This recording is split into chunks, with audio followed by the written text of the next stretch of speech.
Quem tem a sua Bíblia no celular pode usar também, viu?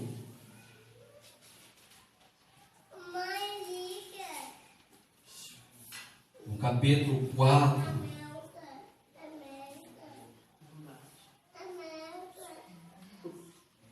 A partir do versículo 17, iremos ler até o versículo 25. Nós estamos concluindo o estudo da quarta-feira retrasada. Amém? Quarta-feira passada eu tive que dar uma paradinha dentro do texto para que nós falasse um pouquinho de Mateus 5, para tirar algumas dúvidas. E hoje nós continuaremos com a carta aos Romanos, capítulo 4, sendo que o capítulo 1, ele fala a respeito da depravação total do homem. Ele fala que por causa do pecado, o homem não tinha condições de retornar para Deus, e o próprio homem escolheu o seu caminho.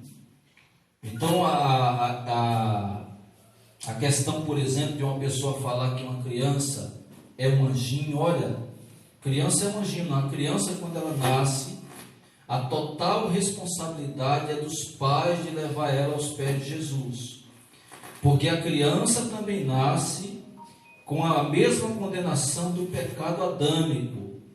Então, toda raça humana, quando ela nasce, ela já nasce debaixo da ira de Deus. Por quê? Você nunca pecou, mas lembramos do pecado que foi cometido lá no Éden. Por causa do pecado, é engraçado, as mulheres, Deus ele sempre protegeu bem as mulheres. Vocês são privilegiados, porque eu não vejo na Bíblia falando que foi Eva que assumiu a responsabilidade do pecado. Então é bom para os homens saberem que nós ainda somos o guia e responsável por fracasso ou sucesso da nossa família. Isso é muito sério, porque diz que quando Adão pecou, a raça humana foi prejudicada por causa dele. Porque ele pecando, o homem não precisaria passar pelo processo da morte. Mas quando Adão peca, quem pecou primeiro? Foi Adão ou foi Eva? Por que Adão que leva a culpa? Por que Adão que paga o preço? Ele é o cabeça da casa. Né? Olha, o pastor já foi rapidinho, já consertou. Mas esse é o problema. Quando chega na carta aos Romanos, capítulo 1, o apóstolo Paulo ele trata de um assunto que até houve motivo para perguntas aqui no primeiro culto, né? A questão, por exemplo, por que as pessoas estão sofrendo tanto? Porque as pessoas, em vez de adorar aquele que as criou, preferiu adorar a criatura, fazendo deuses para si, sendo ele mesmo narcisista. Então essas coisas desagradou o coração de Deus, e Deus ele deu o poder de decisão para o homem. Deus ele não interfere nas decisões do homem, mesmo ele amando o ser humano, ele não interfere. Ele, através do Espírito Santo, quando nós deixamos o Espírito Santo guiar, aí o Espírito Santo ele vai nos conduzindo até nós chegarmos na estatura de varão perfeito. Mas enquanto não acontece isso, muitas vezes nós perdemos em muitas situações. Então ele começa falando no capítulo 1 que o homem, por causa do pecado, a sua faculdade mental foi totalmente danificada. O homem ele se voltou contra Deus. Você já percebeu? Eu até estava comentando com a pastora Evelyn que não é bíblico. Não é bíblico. Mas tem muitas pessoas que falam assim, olha, aquele que não vem pelo amor, vem pela dor. Não é bíblico, irmãos. Não está na Bíblia. Mas eu estava observando, não é que é verdade mesmo? É difícil a pessoa se aproximar de Deus quando as coisas estão boas. Quando a conta está recheada, difícil, mas quando o negócio aperta, a pessoa lembra e fala, existe alguém que pode resolver a minha situação. Então ele começa falando no capítulo 1 que a nação a raça humana estava totalmente perdida debaixo do pecado. Então, quando nós nascemos, nós já nascemos carregando um pecado que não era nosso, o pecado adâmico. É por isso que ele coloca todos, religiosos, não religiosos, debaixo do mesmo jugo e debaixo da mesma ira. Quando chega no capítulo 2 de Romanos, os judeus, achando que por eles serem cobertos pela lei de Moisés, quando chega no capítulo 2, o apóstolo Paulo fala: não, também vocês, se vocês não converterem o coração de vocês, vocês estão no mesmo patamar que os outros, o mesmo julgamento vocês receberão. Quando chega no capítulo 3, ele começa falando que nem gentil, nem grego e nem judeu estavam livres da ira de Deus. Quando chega no capítulo 4, ele vai começar falando da justificação pela graça, que o homem só poderia ser justificado pela graça. O homem não tinha e nem tem condições de receber a salvação se não for através da bondade de Deus. Por mais que você se esforce para ser uma pessoa digna, correta, você não tem condições de ser salvo pelos seus méritos. E aqui nós quebramos até alguns paradigmas de algumas religiões. Por exemplo, o Espiritismo. O Espiritismo, ele acredita que pela caridade alguém tem a possibilidade de ser salvo. Se fosse pela caridade, irmãos, o mundo inteiro seria salvo, porque todo mundo ia se apegar em fazer caridades. E hoje, irmão, pasme, aqueles que são do Espiritismo, eles dão um baile em nós. Na área socialista, o Espiritismo está na frente, irmão. Tem casas espíritas que elas atendem, cortam cabelo de moradores de rua, elas fazem atendimento dentro e fora. Eles têm prazer porque a religião ensinou isso, ensinou a fazer o bem. Mas só isso não traz a salvação de um ser humano. Não é isso que vai determinar se você será salvo ou não. Porque dentro de toda religião tem pessoas boas e pessoas más. É verdade. Mas o Espiritismo, eu sei porque eu e a pastora Evelyn, todo ano, nós vamos para o Guarujá. Passa as nossas férias no Guarujá. Já faz muitos anos que nós se programamos para isso. E tem um centro espírita perto ali do morro, irmãos, todos os dias, sopa, de manhã café com leite, pão, com mortadela, à noite eles têm a jantinha deles, eles já ficam até esperando. Então não é também por causa das obras, não é por causa da caridade. A Bíblia fala de dois tipos de amor, fala do amor sacrificial e fala do amor filos, que é a caridade. É você amar o teu próximo. Mas isso não é o suficiente para alguém ser salvo. Aí aqui no capítulo 4 ele vai usar a figura de Abraão. Ele vai falar que Abraão foi justificado não pelas obras. Abraão foi justificado pela fé. Abraão foi justificado por Deus quando ainda ele não era circuncidado. Ele ainda era incircunciso, e Deus o justificou. Deus o chamou para fora, mostrou para ele que não era mérito dele, e Abraão creu, e por causa da fé Deus o justificou e tornou ele um homem grande. Então não é por causa das obras. Por isso que nós hoje estamos num debate muito grande a respeito de que igreja é melhor, de que religião é melhor. Irmãos, não tem religião boa nem religião ruim. Não tem, porque a religião é através da religião que muitas pessoas conhecem a Cristo. Hoje você abre a internet, meu Deus, o que tem de pessoas brigando por causa de religião. Eu vejo até no nosso meio pastores se degladiando contra pastores. Um quer saber mais que o outro. E daí é tudo isso que Satanás quer. Porque se ele veio no propósito de destruir as pessoas, irmãos, quanto mais você não entrar em questões sem fundamento, melhor para você. Porque você só vai ser justificado, não é porque você é bonzinho, não é porque as suas contas estão em dias, não é porque você é um bom filho, nada disso, isso é uma obrigação. Isso é uma obrigação como cidadão. Mas você vai ser salvo e justificado através da fé em Jesus Cristo. Glória a Deus. Vamos acompanhar o texto. Como ele está usando a figura de Abraão, no versículo 17, acompanhe comigo por gentileza.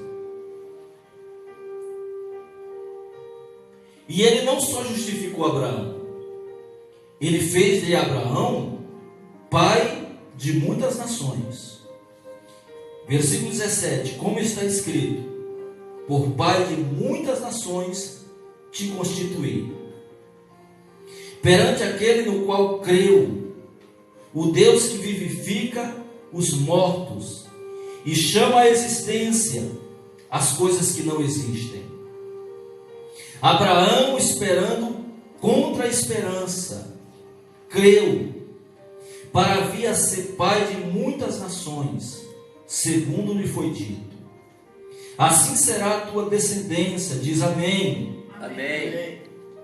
E sem enfraquecer na fé, embora levasse em conta o seu próprio corpo amortecido, sendo já de 100 anos, e a idade avançada de Sara, não duvidou por incredulidade da promessa de Deus, mas pela fé se fortaleceu, dando glórias a Deus, estando plenamente convicto de que ele era poderoso para cumprir o que prometeu. Aleluia. Deus, ele é poderoso para cumprir aquilo que ele promete. Amém. Sabe qual que é o problema? É que tem muita gente falando que Deus prometeu e Deus não prometeu. Você vai hoje nas igrejas e as pessoas surtem grandes revelações. Elas saem sapateando, profetizando, falando que Deus prometeu. E na verdade, às vezes, quando aquilo que Deus prometeu, na realidade será cumprido, vai acontecer. Agora, Deus, ele só tem compromisso com aquilo que ele nos promete. Amém? Amém. Pelo que isso lhe foi também imputado, aceito para a justiça. E não somente por causa dele, está escrito que ele foi levado em conta, mas também por nossa causa, posto que a nós igualmente nos será imputado, a saber, a nós que cremos naquele que ressuscitou dentre os mortos, a Jesus, nosso Senhor, o qual foi entregue por causa das nossas transgressões e ressuscitou por causa da nossa justificação. Aleluia. Amém? Amém. O que é, por exemplo, o que é crer? Diz um versículo aqui que Abraão, ele creu contra a esperança. O que seria isso? Crer contra a esperança. Se tem um provérbio aí fora que fala que a esperança é a última que morre. Eu quero dar um exemplo bem simples, simplificar o que é isso. O que é crer contra a esperança. Vou dar 2 exemplos. O primeiro é na área profissional. Na área profissional, você sai para fazer uma entrevista e você está certo. Já está tudo combinado que quando chegar lá, o entrevistador vai aprovar você na entrevista. E você faz a entrevista, você, depois que terminar de fazer a entrevista, você está certo, convicto de que você será aprovado. E o entrevistador, que geralmente é psicólogo, geralmente o entrevistador é psicólogo, não sei se vocês sabem disso, mas a maioria de quem faz entrevista já é psicólogo. Ele sabe, por exemplo, que você está nervoso quando você vai fazer a entrevista e fica mudando os olhares. Ele pergunta quanto que você quer ganhar na empresa. E geralmente, irmão, nós caímos nessa pegadinha porque nós lançamos um salário lá em cima. Ele pergunta a sua utilidade, o que você quer fazer na empresa. Mas vamos lá, levar isso em consideração. Depois da entrevista, você achando que seria aprovado para começar a trabalhar no dia seguinte, o entrevistador fala: olha, infelizmente, tinha 2 pessoas para fazer essa entrevista e você tirou em segundo lugar. Só que a tua fé já não tem mais esperança, porque aí o entrevistador falou que você foi reprovado. Amém? Só que a tua fé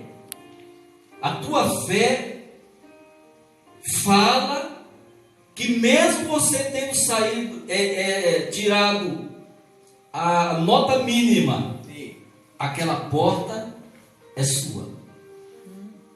Mesmo não tendo nenhuma oportunidade, ela já falando que você foi reprovado, a pessoa que estava com você foi aprovada, e você continua crendo que aquela vaga é sua. Amém.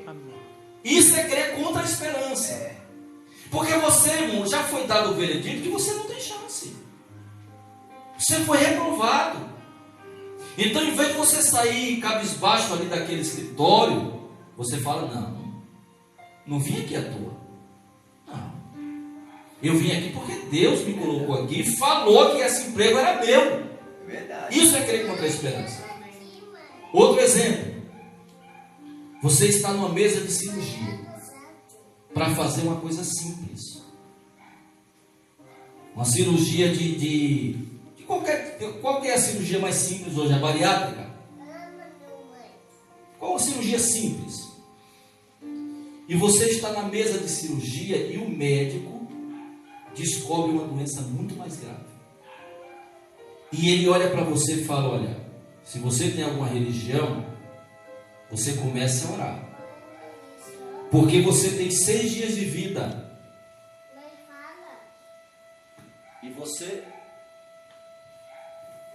E você começa crendo.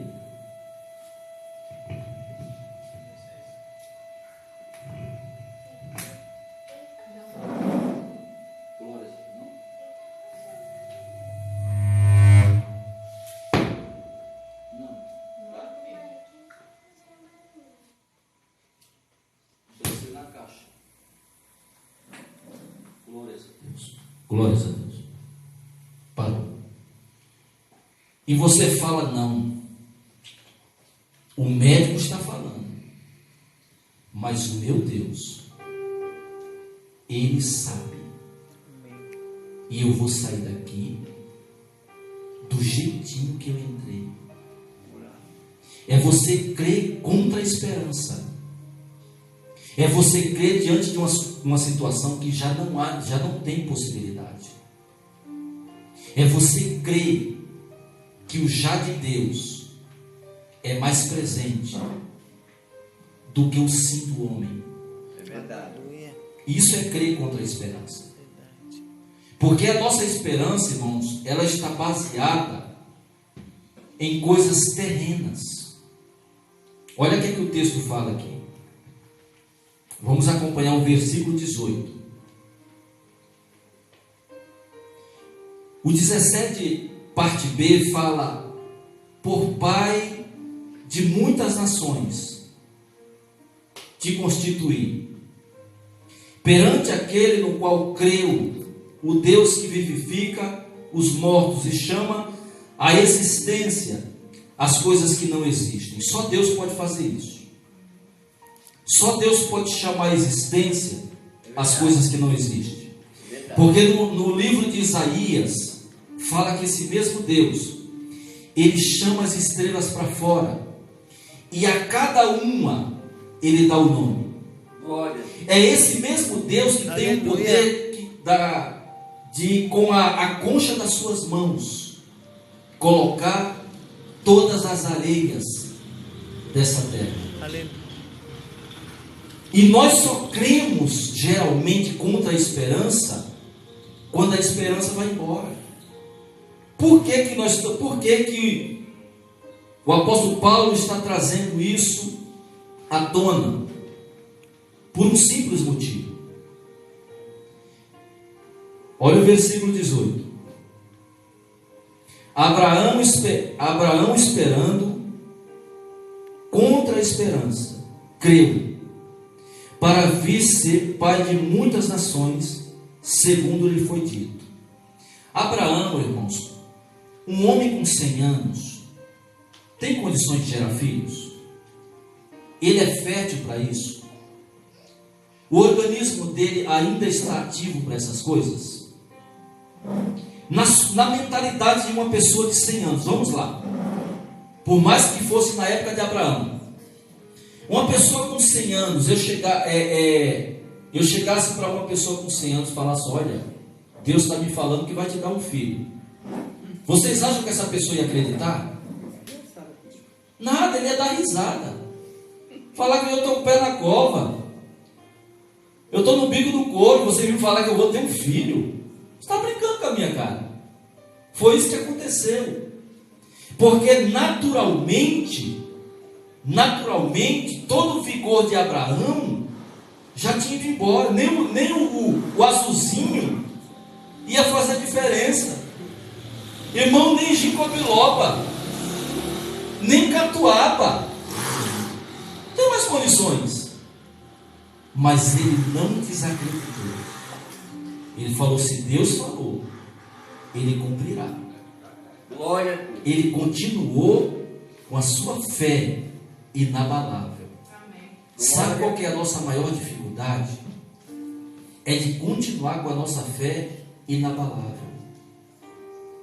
Irmão, se eu não consigo dormir, às vezes quando tem um carneiro para vencer, eu fico preocupado, Andresa.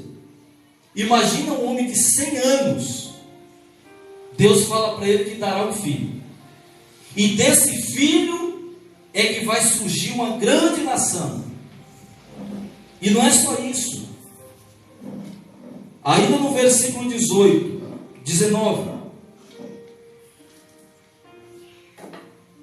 assim será a tua descendência, e sem enfraquecer na fé, embora levasse em conta o seu próprio corpo amortecido, sendo já de 100 anos, e a idade avançada de Sara.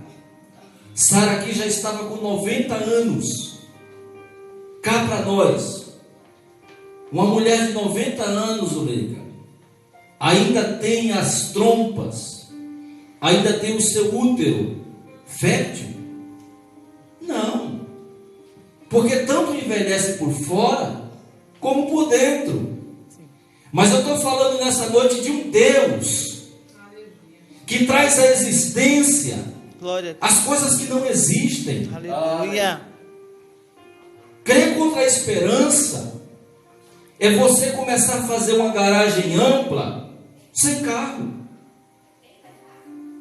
Crer contra a esperança é você ir no médico, uma mulher ir no médico doida para ter um filho, e o médico falar: você não tem condições, o seu ventre como é que se fala? É seco. Você pode ir para casa, você pode fazer o tratamento que for, que você não consegue ter filho, mas a última palavra, Aleluia. ela vem de Deus. Amém. Aleluia. Aleluia. Eu creio. Ele continuou com a sua fé inabalável. Os dois velhinhos, crendo. 90 anos Sara tinha quando essa promessa o Senhor fez com os dois.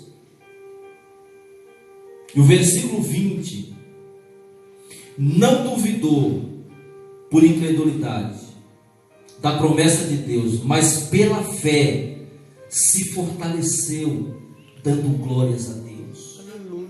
Amém? Sabe o que é isso? Aleluia. Tempos de dificuldade, eu vou continuar dando glórias a Deus. Amém. Está caindo a tempestade, eu vou continuar dando glórias a Deus. Alguém está falando que não vai dar certo, eu vou continuar dando glórias a Deus. Alguém está falando que eu vou parar, eu vou marchar. Isso é crer contra a esperança. Irmãos, tem cultos que nós chegamos se arrastando. Você chega aqui só pela misericórdia. E é verdade. E Deus está falando nessa noite para nós continuarmos crendo contra a esperança. É aquela entrevista, é aquele diagnóstico onde o médico fala que não tem mais jeito. Diz a palavra que ele permaneceu crendo. Aleluia. E no versículo 21, estando plenamente convicto de que Deus era poderoso para cumprir o que prometeu. Glória a Deus. Irmãos, Deus ele é poderoso para cumprir aquilo que ele promete. Creia nisso. Eu não sei mais ou menos as suas necessidades. Geralmente a necessidade do brasileiro tem sido mais financeira. Esse mesmo Deus que traz à existência as coisas que não existem, Ele está falando que ainda esse ano muitas promessas serão cumpridas em nós. Em nome de Jesus. Glória a Deus. Mas é necessário, irmão, que nos dias maus venhamos estar também crendo. Tem pessoas que desistem no primeiro obstáculo. É verdade. Eu fiz até uma dinâmica aqui esses dias, faz pouco tempo. Aquela dinâmica do balão, lembra? Quantos lembram aqui? O Júnior estava aqui, Júnior? Vou fazer ela de novo. O Jurandir ganha um passeio de balão. E olha que não é todo dia que nós ganhamos esse passeio, é caro. O dia ensolarado no interior de São Paulo, você ganha um passeio de balão. Aí já aproveita, vai o Jurandir, vai a Zuleika, vai o Júnior com a Andressa, vai o pastor Adalto, todo mundo de balão. Eu vou guiar no balão. Não, balão que vai guiando é o vento. E daí você se depara com a situação. Você já está aproximadamente acima de mais de 500 metros de altura. E você se depara com a mudança do tempo de uma hora para outra. Igual hoje, nós não esperávamos que tivesse esse tempo frio. E o vento começa a aumentar e levando o balão para um outro setor. E para acabar tudo, você descobre que o balão, ele está furado.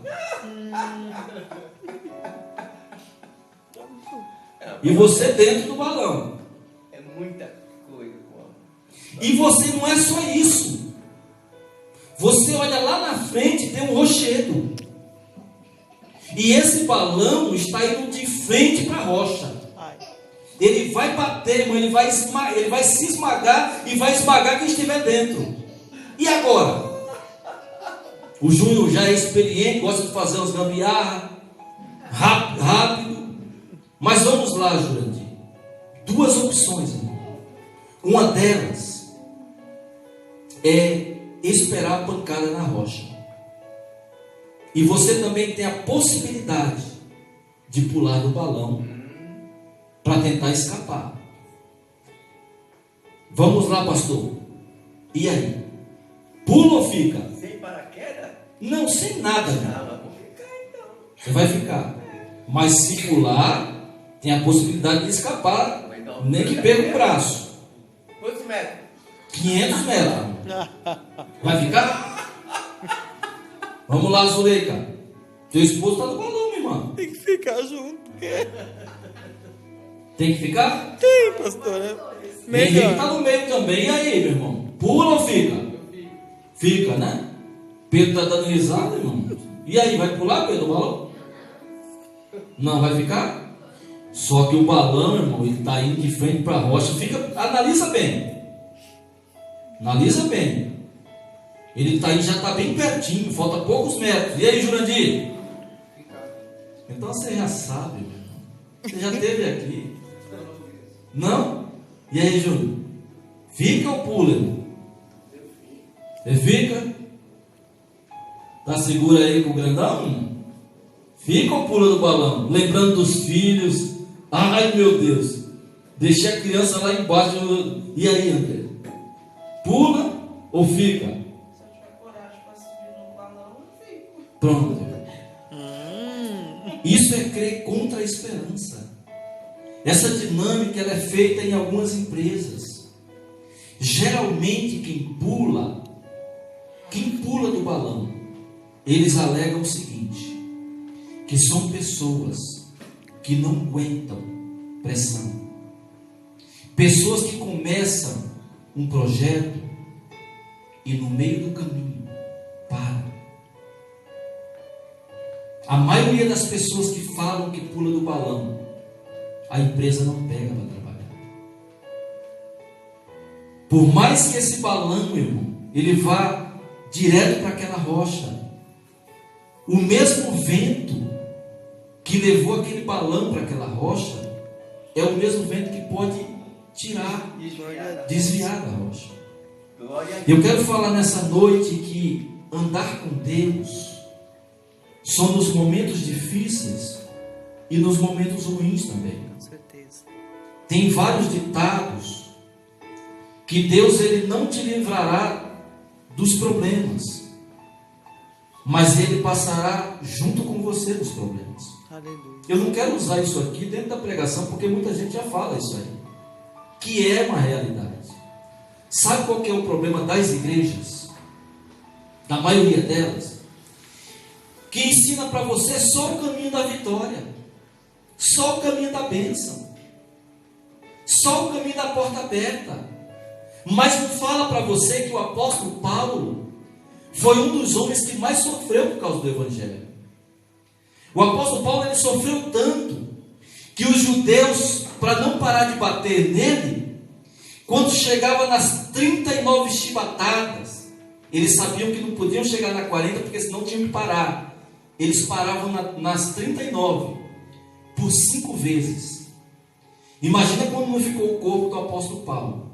Abraão teve que esperar 25 anos para que se cumprisse a promessa do seu filho Isaac, para que Isaac viesse a nascer.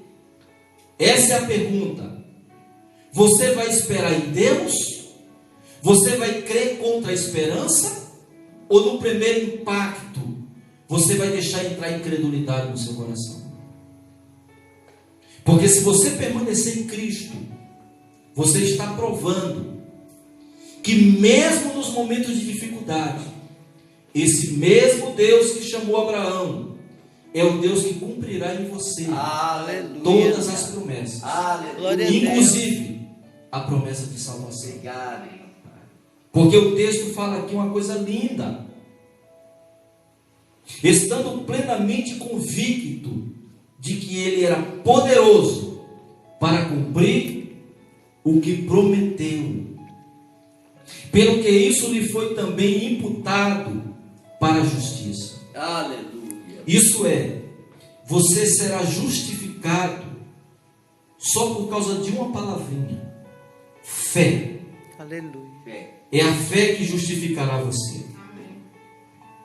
E tomando para nós o versículo 23, e não somente por causa dele está escrito que lhe foi levado em conta, mas também por nossa causa, posto que a nós igualmente nos será imputado, a saber, a nós que cremos naquele que ressuscitou dentre os mortos, a Jesus, nosso Senhor, o qual foi entregue por causa dos nossos pecados e ressuscitou por causa da nossa justificação. Aleluia. Fica de pé, filhos. Glória a Deus.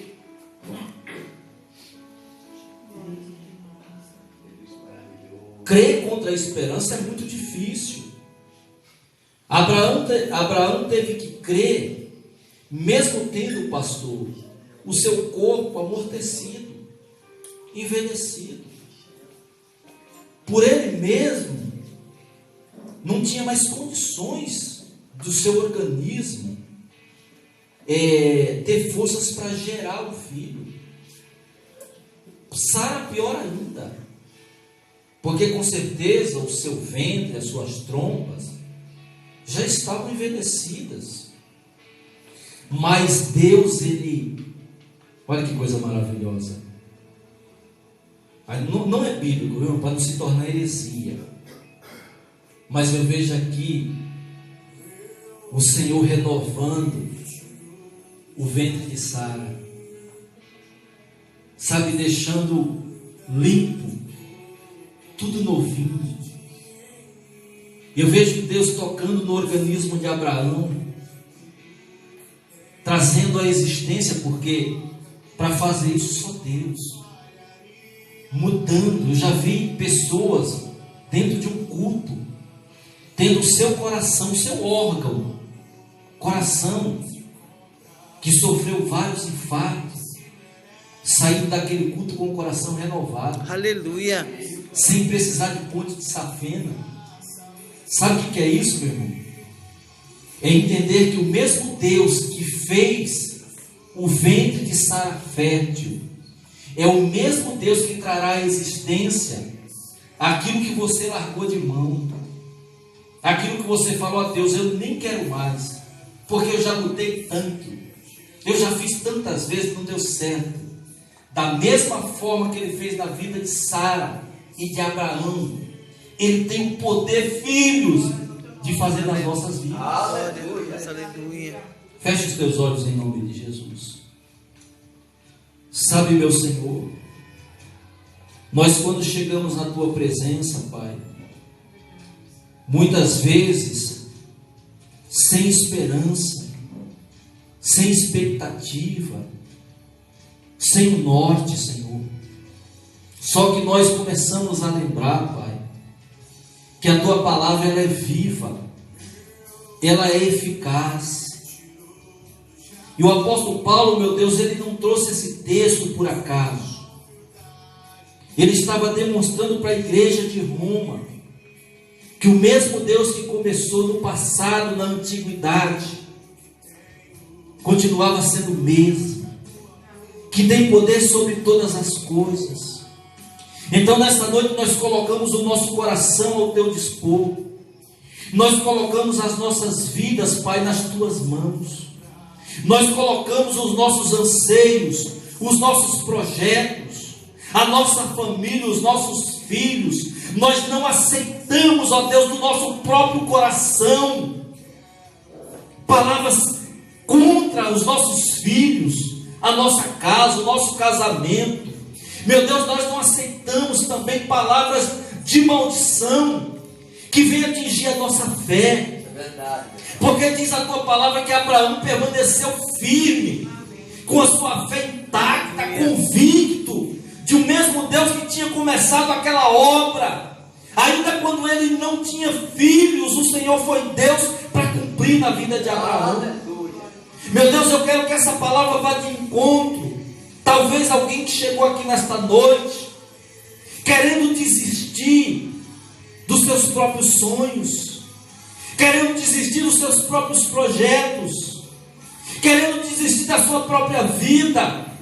Eu quero, meu Deus, que o Senhor venha fazer, meu Deus, que o coração desta pessoa venha arder de fé nesta noite, entendendo, meu Deus, que Tu és o Deus zeloso e que o Senhor zela pela Tua palavra. Oh, meu Deus, que o nosso coração venha crer para a justificação, e crendo que Jesus é o nosso intercessor maior, e é por nossa causa que Ele morreu, ressuscitou, para que tivéssemos vida, e vida plena, vida completa, vida abundante. Adore esse Deus nessa noite. Aleluia. Glória